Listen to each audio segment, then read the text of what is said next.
और फॉक्सी, सबसे पहले तो मैं अपोलोजाइज करना चाहता हूँ कि कुछ इश्यूज के कारण चैप्टर 5 का एक्सप्लेनेशन नहीं आ पाया, लेकिन मैं ये वादा करता हूँ कि चैप्टर 6 को देखने के बाद आपकी सारी शिकायतें दूर हो जाएंगी, क्योंकि इस चैप्टर के अंदर हमें मारू का एक अलग ही रूप देखने को मिलता है। बंदा लिटरली ज़ेनुत्सु और तोजी का मिक्स हो जाता है, और अभी के लिए मारू इस पूरी मांगे का one of the baddest character है जो अभी तक इस मांगा में शो किया गया है।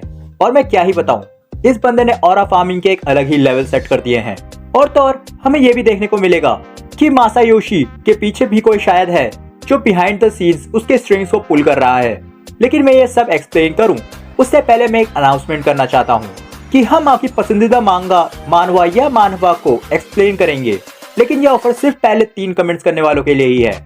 तो प्लीज नीचे कमेंट करके बताएं और प्लीज चैनल को सब्सक्राइब करें और हमारा थोड़ा सा भला करें। चैप्टर की स्टार्ट से पहले थोड़ा सा रिकैप हो जाए। सुरुगी और मासायोशी के बीच लड़ाई चल रही थी, जिससे मासायोशी का पलड़ा भारी था और मारू सपनों की दुनिया में ही खोया हुआ था। लेकिन युका तभी लड़ाई में एंटर कर जाती है और लड़ाई के डायनेमिक्स बदल जाते हैं और मासायोशी कमजोर होने लगता है। और जब इन दोनों को लगा कि ये जीतने ही वाले हैं, तभी मासायोशी ने चालाकी से युका को घायल कर दिया। लेकिन तभी अचानक से मारू की थर्ड आई अवेकन हो जाती है और वो वापस से उठ खड़ा होता है। अब आगे चैप्टर की शुरुआत में हमें मासायोशी को दिखाया जाता है, जो अपनी गार्डियन स्पिरिट के साथ मारू की तरफ देख रहा था, जिसने अपनी थर्ड आई ओपन कर रखी थी, बट स्टिल वो अभी भी अनकॉन्शियस स्टेट में ही था। मारू को देख मासायोशी को एहसास होता है कि उसकी थर्ड आई एक मुसीबत हो सकती है। और तो और मासायोशी वैसे ही हैरान था कि मारू उसके वार से बच कैसे गया। लेकिन तभी मारू की थर्ड आई पूरी तरीके से ओपन हो जाती है और उसके ओपन होते ही मासायोशी को मारू से डर लगना शुरू हो जाता है, क्योंकि उस टाइम मारू की पावर एक अलग ही लेवल पे पहुंची हुई थी। उस वक्त मारू इतना ताकतवर था कि उसका ऑरा रिलीज होने भर से ही मासायोशी का कंट्रोल उसके गार्डियन स्पिरिट से छूट गया। लेकिन तभी मारू एक बड़ा सा स्टोन मासायोशी की ओर फेंक देता है। लेकिन जैसे ही मासायोशी उससे बचने के लिए अपनी नीडल से उसे डिस्ट्रॉय करने लगता है, तभी वो बड़ा सा स्टोन एक कर्व में घूम मासायोशी को जा लगता है, जिसके इम्पैक्ट से मासायोशी दूर जाकर गिरता है। लेकिन तभी हमारा मारू मासायोशी के पीछे जा उस पर एक जोरदार वार कर देता है और लिटरली वो वार इतना ताकतवर था कि आसपास की जगह के चिथड़े उड़ जाते हैं। और मारू को ऐसा लड़ते हुए देख सुरुगी भी हैरान हो चुका था। वो कहता है, मारू क्या शुरू से ही इतना स्ट्रांग था या फिर यहाँ कुछ गड़बड़ है? तभी मासायोशी के दिमाग में एक प्लान आता है और वो ऑल आउट जाने लगता है। लेकिन हम देख पाते हैं कि क्रॉस भी वहाँ आ चुका था, जो दूर से ही इन नजारों के मजे ले रहा था। वो कहता है, बस इतने में ही तुमने अपना कंट्रोल लूज कर दिया, तुम्हारा कुछ नहीं हो सकता एल्डर ब्रदर। क्रॉस खुद से ही कहता है कि अर्थलिंग्स की इस हरकत के बाद अब पूरे चांसेस है कि वॉर होगा, और अगर वॉर हुआ तो उनके पास डाबुरा है जो कि उनका किंग है। दूसरी ओर मारू ने अपनी ग्रेविटी रिवर्सल टेक्निक का इस्तेमाल करना शुरू कर दिया था, जिसकी वजह से वहाँ की सारी वॉलीबॉल्स हवा में ही उड़ने लग गई। मासायोशी खुद से कहता है, ग्रेविटी रिवर्सल, मैंने ऐसा जुत्सु कभी भी नहीं देखा। तभी ये दोनों एक दूसरे से लड़ने के लिए तैयार होते हैं और अचानक से ही मारू एक जोरदार लात चला देता है, जिससे मासायोशी शुरुआत में बचने की कोशिश तो करता है, लेकिन वो खुद को सही से डिफेंड नहीं कर पाता और मारू की लात खा पीछे हो जाता है। वो रियलाइज करता है कि बहुत सारी बॉल्स हवा में है और उसी की तरफ आ रही है, तो वो तुरंत ही अपनी बॉल्स को नीडल के इस्तेमाल से डिस्ट्रॉय कर देता है। लेकिन तभी एक बार फिर मारू उसके पीछे आ जाता है, जिसके हाथ में एक बॉल थी, और जब तक मासायोशी पीछे देखता, बॉल उसके मुंह पर हिट कर चुकी थी।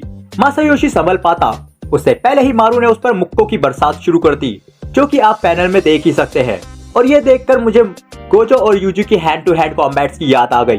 तभी मारू मासायोशी को एक जोरदार पंच मार पूल के बाहर पूल में फेंक देता है। और इस पॉइंट तक हम समझ चुके थे कि मासायोशी की हालत अब काफी खराब हो चुकी है। उसकी आंखों में मारू का खौफ साफ नजर आ रहा था। लेकिन तभी मासायोशी को पानी में बहुत गर्मी महसूस होती है, और जैसे ही वो पूल से बाहर आता है, मारू पूल को ही जमा देता है, जिस वजह से मासायोशी वहीं फंस जाता है। मासायोशी सोचता है, इसकी टेक्निक किसी भी लॉजिक को डिस्ट्रॉय कर सकती है। तभी मारू अचानक से मासायोशी के पास आता है और वो उसे एक और ब्लो दे पाता। तभी सुरुगी मारू के पंच को रोक लेता है, लेकिन मारू के पंच का इम्पैक्ट इतना ज्यादा था कि सुरुगी और मासायोशी दोनों ही दूर जाकर गिरते हैं। तभी सुरुगी मारू को रुकने के लिए बोलता है। वो उसकी तरफ देखता है और उसका शक तभी यकीन में बदल जाता है कि मारू अभी भी अनकॉन्शियस है। क्रॉस मारू और सुरुगी को दूर से ही देख रहा था। वो सोच रहा था कि सुरुगी इतना चोटिल होने के बावजूद भी उससे लड़ रहा है। क्रॉस अपने मन में ही सोचता है कि कोई भी फर्क नहीं पड़ता अगर सुरुगी मारू पर अटैक करे या उसे प्रोटेक्ट करे। दोनों ही सूरतों में इससे फायदा उन्हीं को होगा, क्योंकि वो जानता है कि सॉर्सरर्स और जुजुत्सु हेडक्वार्टर्स में कुछ अनबन चल रही है। और तो और काफी सारे पृथ्वीवासी भी एलियंस का फायदा उठाने की कोशिश कर रहे हैं और इंसान भी वॉर का ही कोई रीजन ढूंढ रहे हैं। और अगर मारू किसी भी सॉर्सरर्स को मार देगा तो वो चुप नहीं बैठेंगे। मारू अब खत्म भी करो। तभी सुरोगी को याद आता है कि मारू उसके साथ रहना चाहता था, तो वो खुद से ही कहता है, मारू मैं तुम्हें जंग का कारण नहीं बनने दूंगा और अब उठ भी जाओ। सुरोगी चिल्लाते हुए बोलता है लेकिन कोई फायदा नहीं होता। मारू उसे दूर ही फेंक रहा था कि तभी सुरोगी उसे याद दिलाता है कि वो लोग नेबर्स हैं, तो वो अब उठ भी जाए। और उसकी इस बात को सुन क्रॉस को कुछ हिट होता है और वो बीच में ही स्टेप इन कर लेता है और मारू को काम कर उसे बेहोश कर देता है। और दूसरी तरफ सुरोगी भी बेहोश हो चुका था और बस यहीं पर ये चैप्टर भी खत्म हो जाता है।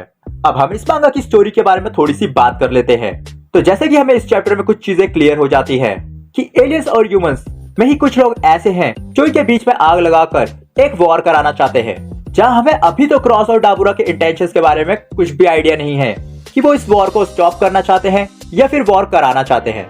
दूसरी ओर हमें यह दिखाया जाता है कि इस सब के पीछे भी कोई है जिसकी एक ग्लिम्स हमें मांगा में दिखाई जाती है।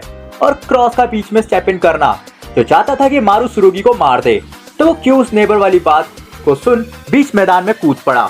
क्या उसका रिश्ता कुछ उस चैप्टर 4 वाली लड़की से है जो कि हमें शुरुआती पैनल में दिखाई जाती है? और क्या होगा मारू का जब उसे होश आएगा?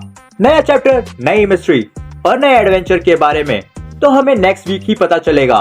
तो प्लीज पहले हमारा चैनल सब्सक्राइब करें और इस वीडियो को लाइक शेयर जरूर करें। बाकी हम मिलेंगे एक नई वीडियो में, तब तक के लिए प्लीज स्टे ट्यून्ड।